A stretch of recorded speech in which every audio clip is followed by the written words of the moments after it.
For 2,000 years, we have told ourselves a comforting story that the great Library of Alexandria, the greatest repository of human knowledge ever assembled, was destroyed in a single catastrophic fire. Caesar's soldiers, we were taught, an accident, one terrible night, one tragic loss. The library wasn't destroyed in one night. It was systematically dismantled over 600 years. And the people who did it are not who you think. Founded by Alexander the Great in 331 BC, Alexandria was the intellectual capital of the ancient world. At its height, the library held between 400,000 and 700,000 scrolls, every text in the known world collected, copied, and catalogued. Euclid wrote his Elements here. Archimedes developed his theories of mathematics here. Eratosthenes calculated the circumference of the Earth here with stunning accuracy 2,000 years before modern science. The traditional story begins in 48 BC. Julius Caesar, besieged in Alexandria, orders his own ships burned to prevent capture. The fire spreads to the docks and allegedly to the library. This became the accepted narrative, taught in schools, repeated in documentaries, cemented in popular culture. There is one problem. Contemporary sources don't mention it. Caesar himself wrote extensively about the Alexandrian campaign. He does not mention the library burning, not once. Neither does Livy, neither does Strabo, who visited Alexandria shortly after and described the library as fully intact. Strabo visited Alexandria around 20 BC, nearly 30 years after Caesar's fire. He wrote detailed descriptions of the library, its scholars, its collections. It was there, it was functioning, it was thriving. So if Caesar didn't destroy it, what did? The answer involves not one culprit, but 4, across 6 centuries. And the truth is far more disturbing than an accidental fire. Culprit I, the Roman Emperor Aurelian, 270 AD. When the Roman Emperor Aurelian crushed a rebellion in Alexandria in 270 AD, his forces destroyed the Brucheion, the royal quarter of the city. The library, or at least a significant portion of it, was in this quarter. Historical accounts confirm this is when the main collection suffered its first catastrophic blow. Not Caesar, Aurelian. 300 years later. Culprit II, Theophilus, Bishop of Alexandria, 391 AD. In 391 AD, the Christian Emperor Theodosius issued an edict banning paganism throughout the Roman Empire. In Alexandria, Bishop Theophilus used this as license to destroy pagan institutions. The Serapeum, the daughter library of Alexandria, holding tens of thousands of scrolls, was attacked and demolished.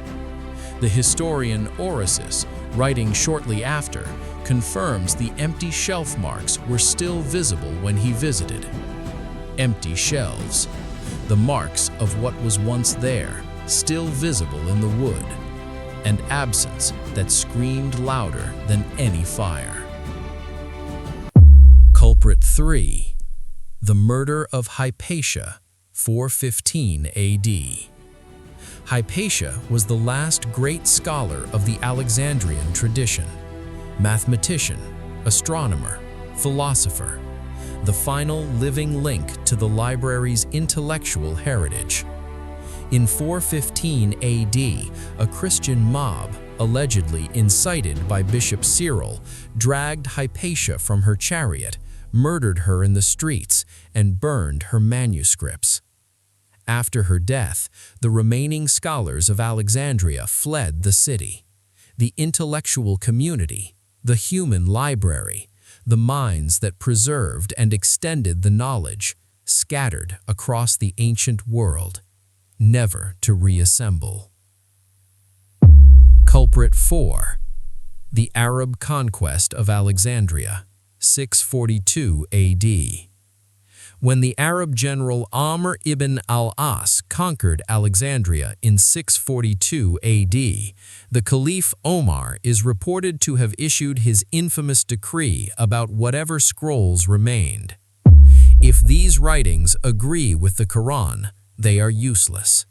If they disagree, they are dangerous. Burn them all.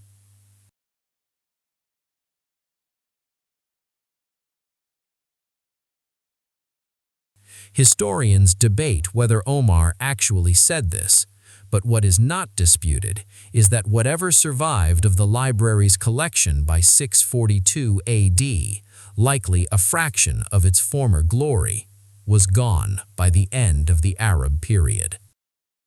But here is the question that should haunt every person alive today. What was actually in those scrolls? We know from surviving references that the library held texts on medicine, mathematics, astronomy, and engineering that were centuries ahead of their time, works we have never recovered. The Antikythera mechanism, a 2,000-year-old analog computer found in a shipwreck, represents technology we couldn't replicate until the 14th century. It references texts. Those texts are gone. Historians estimate that less than 1% of ancient Greek literature survives today. 1%.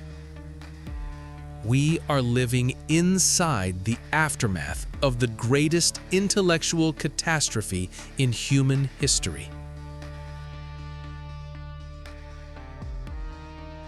We will never know what we lost. We don't even know what questions to ask. Were there cures for diseases we still fight today? Engineering principles that could have accelerated civilization by 1,000 years? We simply do not know. We cannot know. But here is where the story gets darker. Some historians argue that not all of the destruction was accidental or politically motivated. Some of it may have been deliberate suppression. Several ancient authors reference texts in the library that described a heliocentric solar system, the Earth orbiting the Sun, more than 17 centuries before Copernicus. Those texts no longer exist. The institutional Catholic Church, which controlled European intellectual life for 1,000 years after Alexandria's fall, had clear motivations to suppress texts that contradicted Scripture, and clear means to do so. The Vatican Archives today hold documents dating back to the 8th century. They contain roughly 85 kilometers of shelving. Scholars require special permission to access most of it. Some sections have never been opened to outside researchers. In 1945, farmers in Egypt accidentally discovered the Nag Hammadi Library, 52 ancient texts hidden in sealed jars, texts that had been deliberately concealed from destruction. It raised an obvious question. How many other caches exist that we haven't found? In 2002, Egypt opened the Bibliotheca Alexandrina, a modern library built near the site of the ancient one. A symbolic reconstruction, a gesture toward what was lost. But somewhere in sealed Vatican vaults, in undiscovered desert caves, in private collections we don't know exist, fragments may still survive, waiting. And beneath the modern city of Alexandria itself, archaeologists have been excavating for decades. In 2004, a team discovered what may be the remains of lecture halls directly adjacent to where the library stood. They have not finished digging. In the next video, the civilization that built structures we still cannot explain, and the records of their existence that were systematically removed from every major archive on Earth.